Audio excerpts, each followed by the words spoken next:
Hello everyone, welcome back to this channel and I am doing this video after so long. I know there actually something happened at my home, so that's why मुझे time नहीं मिल पा रहा था and finally I am making this video today. So this is going to be the part 1 of the OB PYQ analysis from 2013 till 2025. इस video में हम mainly 3 chapter की बात करेंगे, पर्सनैलिटी, परसेप्शन, मोटिवेशन और लीडरशिप, 4 चैप्टर. ठीक है, this is the part 1. Part 2 में हम जो अदर चैप्टर्स बच जाएंगे उसकी बात करेंगे. ठीक है, लेट्स स्टार्ट. सबसे पहले ऑर्गेनाइजेशन बिहेवियर की बात कर रहे हैं, तो इसमें से मार्क्स एलोकेशन बात करते हैं कि फ्रॉम पर्टिकुलरली 2013 से यानी 2013 से 2025 तक कितने मार्क्स का पूछा गया है. ओके, तो इसमें 2000 इतना कवर किया गया है. आप देखो भाई,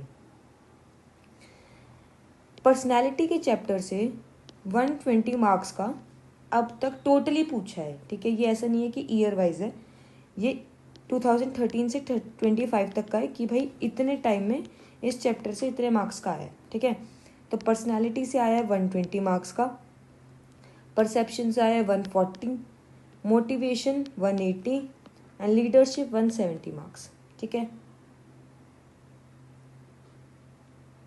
तो motivation is the most tested chapter और personality is the least tested chapter, ये लिखा हुआ है. अब हम फर्स्ट चैप्टर की बात कर रहे हैं विच इज़ द पर्सनालिटी. ठीक है, पर्सनालिटी में अब तक 2016, 20, 25 और भी ईयर से क्वेश्चन पूछे. यहाँ पे इसने इतने ही लिखा है. देखो पहले ये देखते हैं, क्वेश्चन देखते हैं, फिर इस पे आएंगे. ठीक है, देखो चैप्टर 2 पर्सनालिटी. अब ये हमारा कीवर्ड था, किसमें, सिलेबस में, कि पर्सनालिटी में हमारे पास इतना दे रखा है कि थ्योरीज कर लो और डिटर्मिनेंट्स कर लो. और डिटर्मिनेंट्स बहुत इंपॉर्टेंट है. डिटर्मिनेंट्स से क्वेश्चन आ जाता है, सीधा पूछ लेता है what are the determinants of personality. ठीक है, और थ्योरीज हम अभी देखते हैं कि कौन कौन सी इंपॉर्टेंट है. तो 2016 में 10 मार्कर क्वेश्चन आया था कि एक्सप्लेन कर दो फ्यूडन स्टेजेस. अब देखो ये क्वेश्चन कितनी बार पूछा जाएगा, सेम फ्यूडन स्टेजेस को एक्सप्लेन कर दो. It was in the 2016 10 marker question. ठीक है, biological factors plays an important role in determining the personality of the person. Comment on this statement. तो इसको हम मिसलेनियस में डाल देते हैं कि भाई जो थोड़ा बेसिक्स पर्सनैलिटी से जो बेसिक क्वेश्चन आ सकते हैं, मिसलेनियस टाइप आ सकते हैं, कुछ स्टेटमेंट वाइज को आ सकते हैं, तो उसे हम मिसलेनियस बोल देंगे. ठीक है, ये हमें पता है, ये थ्योरी का क्वेश्चन है. Next question, with view of taking advantage of personality characteristic of organisational member it describer to measures his personality. Exclude elucidate this statement. Explain the various methods for measuring the personality. इसको भी यार miscellaneous में डालते हैं because it is the statement wise question. अब देखो next question आता है determinants of the personality. Direct पूछा है, कोई वो नहीं है. Explain the major attributes of the personality. तो ये क्या है, डिटरमिनेंट्स का क्वेश्चन. फिर से क्या आया हमारे पास, फ्यूडल स्टेजेस का क्वेश्चन, यानी ये थ्योरी. इतना तो आपको पता हो गया होगा कि भाई थ्योरी में फ्यूडल स्टेजेस हमारे लिए इंपॉर्टेंट है ना. Now discuss the impact of personality traits in the behaviour in the organisation. ठीक है, मिसलेनियस में डाल दो, नहीं तो बेसिक्स में डाल दो. 2023 में कोई क्वेश्चन नहीं था इसमें से. देन आया है क्वेश्चन थ्योरी में से कि बिग 5 पर्सनैलिटी ट्रेट्स क्या होती है, which one seems to have the biggest impact on the performance, how would the knowledge of these help the manager to his job. ठीक है, तो ये थ्योरी का भी क्वेश्चन आ गया. इसमें इन्होंने स्टेटमेंट भी पूछ ली, सभी आ गया. देन दोबारा क्वेश्चन पूछा है डिटरमिनेंट्स ऑफ पर्सनैलिटी पे. तो देखो डिटरमिनेंट्स, सबसे पहले डिटरमिनेंट्स पे कितने क्वेश्चन आए हैं. डिटरमिनेंट्स पे आया हमारा एक क्वेश्चन, फिर है कहा गया दो क्वेश्चन हमारे डिटरमिनेंट्स पे आए हैं. ठीक है,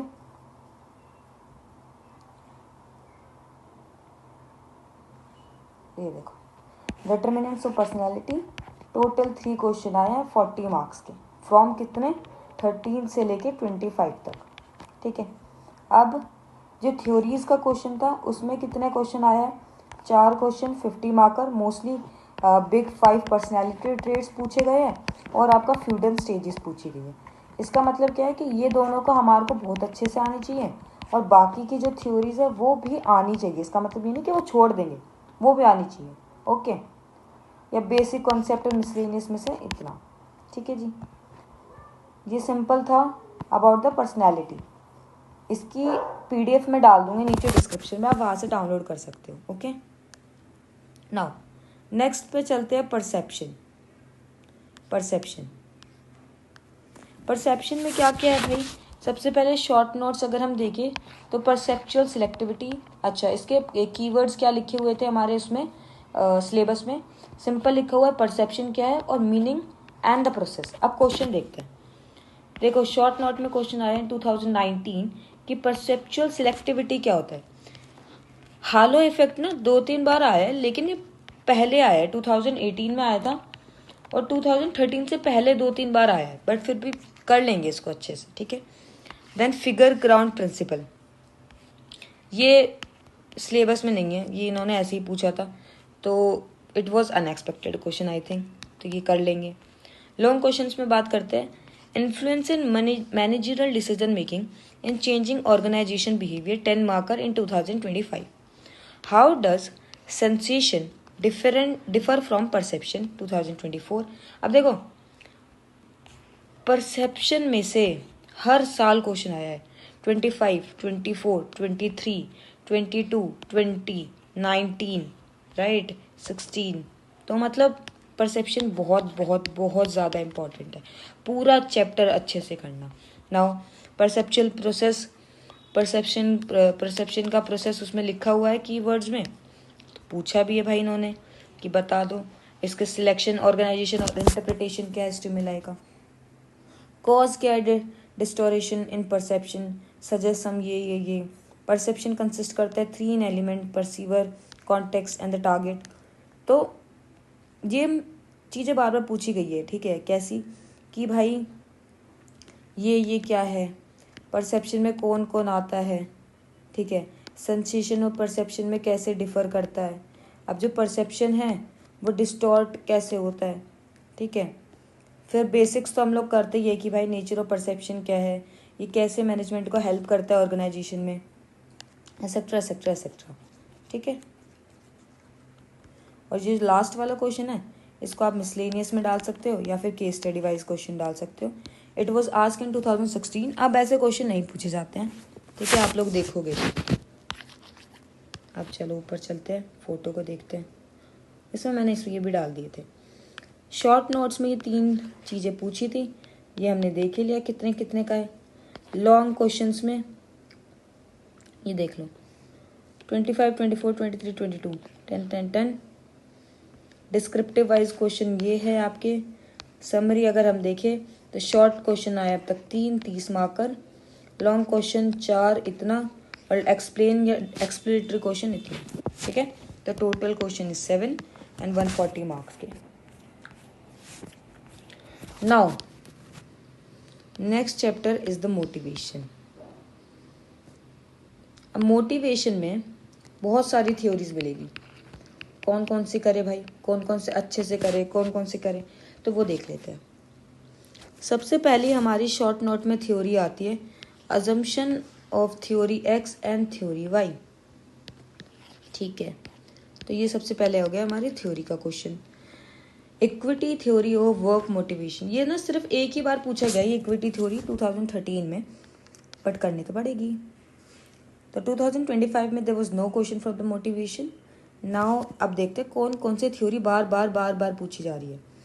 major criticisms levelled against the Herzberg 2 factors theory of the motivation, explain its contribution for the better understanding of motivation in the workplace. Okay, हर्ट्जबर्ग की पूछी है in 2024 20 marker. Then in 2023 again the same question has been asked. Herzberg motivation theory useful to the organization. Same question है, right? List and 5 hygiene factor application to the Indian organization. ठीक है जी। Next है expectancy theory, why a lot of members are not motivated on their jobs and do only the minimum necessary to get by. 2022 20 marker. Next theory is the implication बतानी है, Maslow need hierarchy theory and Herzberg's two factor theory in employ motivation compensation. Then ये था 2021 का question. Again 2018 में question पूछा है, major contribution of Herzberg theory of motivation. ठीक है, बार बार बार बार कितनी बार पूछा है देखो, 1 2 3 4, मतलब 4 बार एक ही थ्योरी को इन्होंने पूछा इन द सेम वे। ठीक है, तो हमें पता लग गया ये तो हमें भाई बहुत अच्छे से आना चाहिए, सीधी बात है। एक्सपेक्टेंसी थ्योरी आनी चाहिए, ठीक है, हर्बर्ग आनी चाहिए। Now the theory of motivation are not competitive to each other. Their relationship needs an understanding for integrating them. Suggest some steps. तो इसको डाल दो आप मिसलेनियस क्वेश्चन में या स्टेटमेंट वाइज क्वेश्चन में। अगला थ्योरी बेस्ड क्वेश्चन आता है Porter Lawler model of motivation. Okay, then ये फिर से आप मिसलेनियस या बेसिक्स में डाल दो कि पॉजिटिव साइकोलॉजी क्या होती है, एसेट्रा एसेट्रा। तो भाई इतना तो हमें पता लग ही गया होगा ना, इतना तो हमें पता लग ही गया कि Herzberg motive two factor theory and expectancy, ये तो बहुत इंपॉर्टेंट है, right, it is very important. Then expectancy theory, ठीक है, और पोर्टर लॉयर थ्योरी। तो ये तो हमें आनी चाहिए, ये तो बहुत अच्छे से आनी चाहिए और ये भी आनी चाहिए। ठीक है,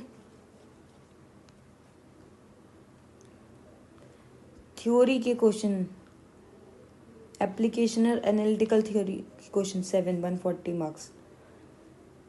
तो ये भाई बेसिक क्वेश्चन पूछे अब तक, इसमें से 2 30 मार्क्स के, और जो एप्लीकेशन और थ्योरी बेस्ड क्वेश्चन है वो 7 क्वेश्चन है 20 मार्कर्स ईच, तो 140 मार्क बन गए। ठीक है, तो आई थिंक आप लोगों को थोड़ा बहुत इस वीडियो के थ्रू समझ आया होगा कि भाई एनालिसिस कैसे करते हैं। ठीक है, कि एनालिसिस कैसे करते हैं PYQ को लेके, और अब हमें अपने नोट्स कैसे बनाने हैं। देखो, जैसे मोटिवेशन वाला चैप्टर है, मोटिवेशन में हमें ये पता लग गया कि जो हमारी हर्बर्ग वाली थ्योरी है, राइट, वो बहुत इम्पोर्टेंट है। सबको पता लग ही गया होगा भाई, 4-5 बार पूछा है UPSC ने। तो अब हमें इसके नोट्स ऐसे बनाने हैं कि हमारे पास एक टेम्पलेट हो ऑलरेडी अपने माइंड में, 3 पेज का। ठीक है, 2 से 3 पेज का हमारे पास टेम्पलेट हो। ठीक है, ये 3 पेजेस मैंने बनाए हैं, page number 1, page number 2 and page number 3। अब कैसे बनाएंगे हम इसके नोट्स, उसकी बात कर रहे हैं। सबसे पहले एक पेज और ले लो, ठीक है, उसके अंदर आप सारे PYQs लिख दो कि कैसे कैसे क्वेश्चन पूछे। अब यहाँ पे स्टार्ट करेंगे, सबसे पहले डेफिनेशन लिखना स्टार्ट करना मोटिवेशन की। एटलीस्ट यार 2 डेफिनेशन याद कर लेना किसी अच्छे से उसकी।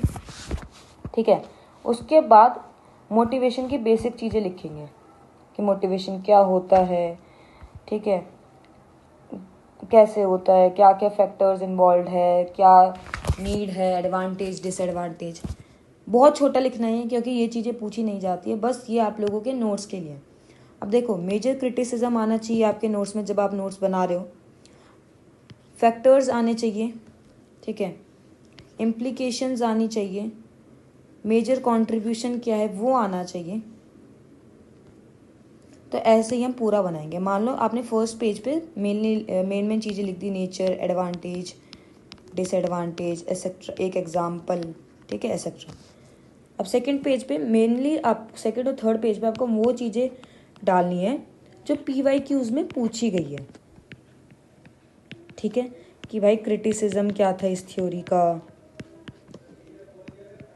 एडवांटेज क्या थी इस थ्योरी की, एंड एसेट्रा एसेट्रा। ठीक है, नेक्स्ट वीडियो में मैं आपको एक बार नोट्स के थ्रू बता दूंगी कि कैसे क्या करना है।